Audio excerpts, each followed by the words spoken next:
जय माता रानी की सभी मित्रों को जय माँ भवानी, जय माता रानी। दोस्तों, और रात में ही टाइम मिल पाता 10-11 बजे ही आपका वीडियो बनाने का, वो भी बहुत कम टाइम मिल पाता है इस समय। कुछ बड़े अनुष्ठानों में बिजी हूँ ज़रा। दोस्तों, थोड़ी सी जानकारी मैं आज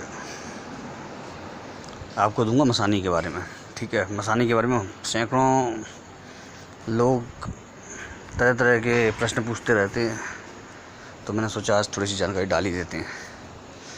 देखिए, मैं जो जानकारी डाल रहा हूँ वो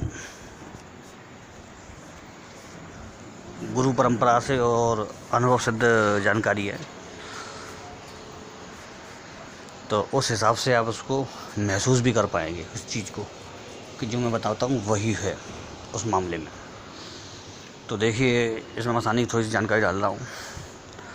मसानी जो शक्ति होती है, जो शमशान की शक्ति नाम के हिसाब से आपको मालूम पड़ जाए, शमशान की शक्ति है, मसान की शक्ति है।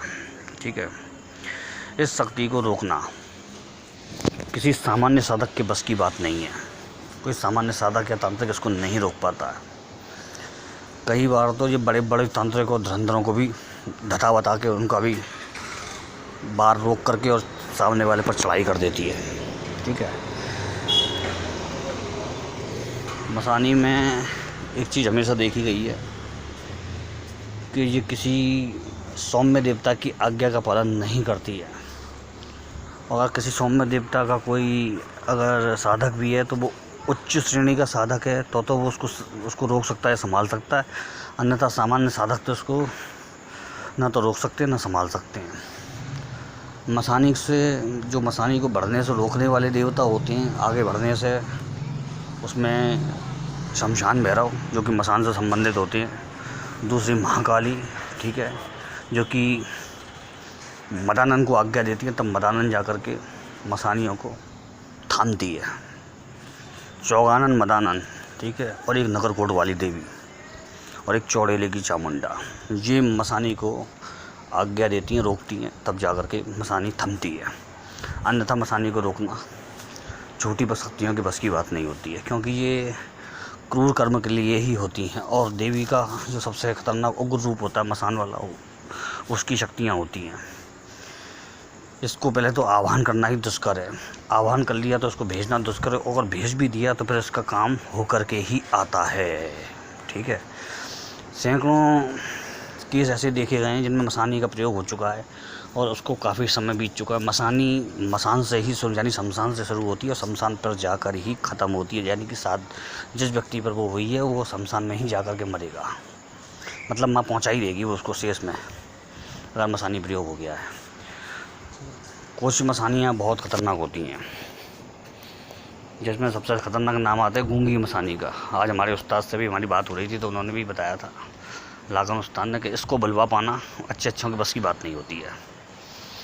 और ये सत्य बात भी है, तो इसको बुलवा पाना अच्छों की बात नहीं है। जो आदमी धोखा खा जाता है कि कुछ इस व्यक्ति के ऊपर हैवी कि नहीं है।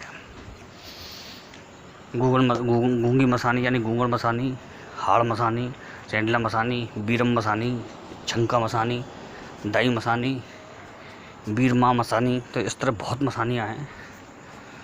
हाँ, उग्रवीर मसानी, तो ये एक क्रमबद्ध तरीके से ऊपर से नीचे आती हैं। सबसे बड़ी जो मसानियाँ होती हैं उनको सिद्ध करना किसी की बस की बात नहीं होती है। उनको केवल प्रसाद पे चलाया जाता है, यानी भोग पे चलाया जाता है। जैसे महाकाली को कोई सिद्ध नहीं कर सकता, उसी तरह से इनको बस में कर पाना किसी के बस की बात नहीं होती है। केवल इनको भोग पे चलाया जाता है। भोग पे ही साधक या जो भी क्रूर कर्म करना है उसका काम कर लेते हैं। ज़्यादातर लोग इनको बुरे कामों में ही यूज करते हैं।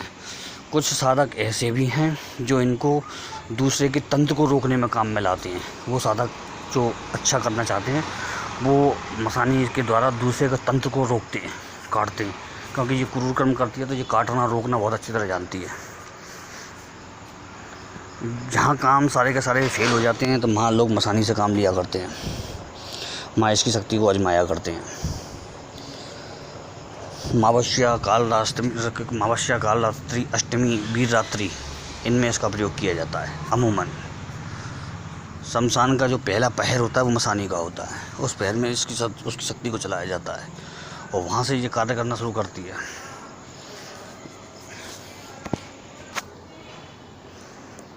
शमशान भैरव को, महाकाली को यानी कि शमशान काली को और माता मदारन को भोग देने के बाद ही मसानी की पूजा की जाती है।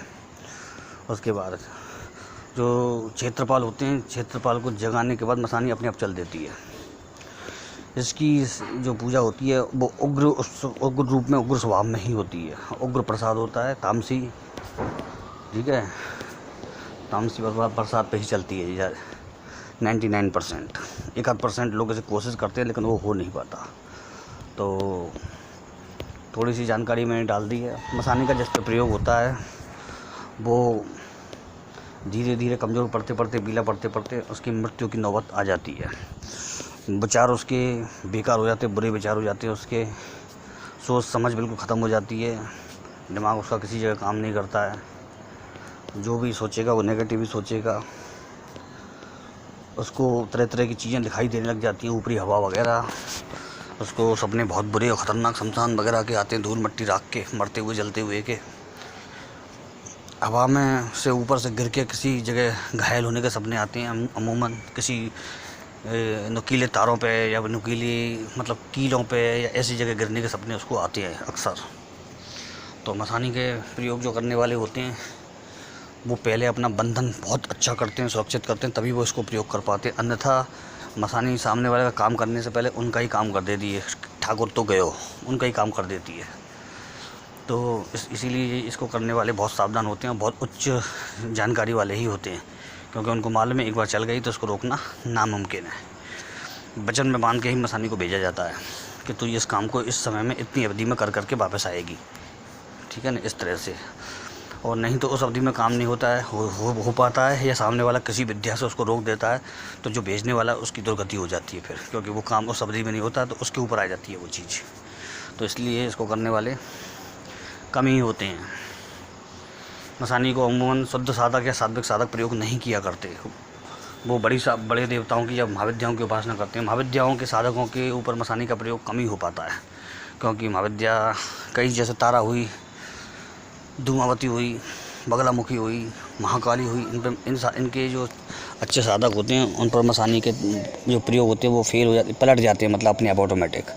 यानी मसानी करने वाले का ही बुरा कर देती है फिर, क्योंकि इनकी शक्ति उसको रोकती है, मतलब एंटी शक्तियाँ होती हैं ये, जिसको कहते हैं शील्ड बना देना। तो ऐसे साधकों पे मसानी के प्रयोग अक्सर फेल हो जाया करते हैं, तारा के, धूमावती के, बगलामुखी के, महाकाली के।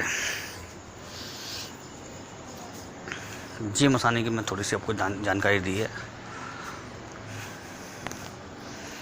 और बहुत से लोग मसानी साधना मांगते हैं, तो मैंने कभी किसी को नहीं दी और ना ही उनको ज़्यादा जानकारी दी है। कई जगह बताया जाता है 360 प्रकार की होती हैं, कई जगह बताया गया 359 प्रकार की होती हैं, एक जगह बताया गया 145 प्रकार की होती है। तो ये अलग अलग प्रकार बताए गए। इनकी संख्या ज़्यादातर में 360 365 बताई गई है। तो वो मैं कंफर्म नहीं करता, क्योंकि मुझे इस चीज़ की पूरी वो गुरु ने नहीं बताई है, लेकिन जो बताई मैंने बता दिया।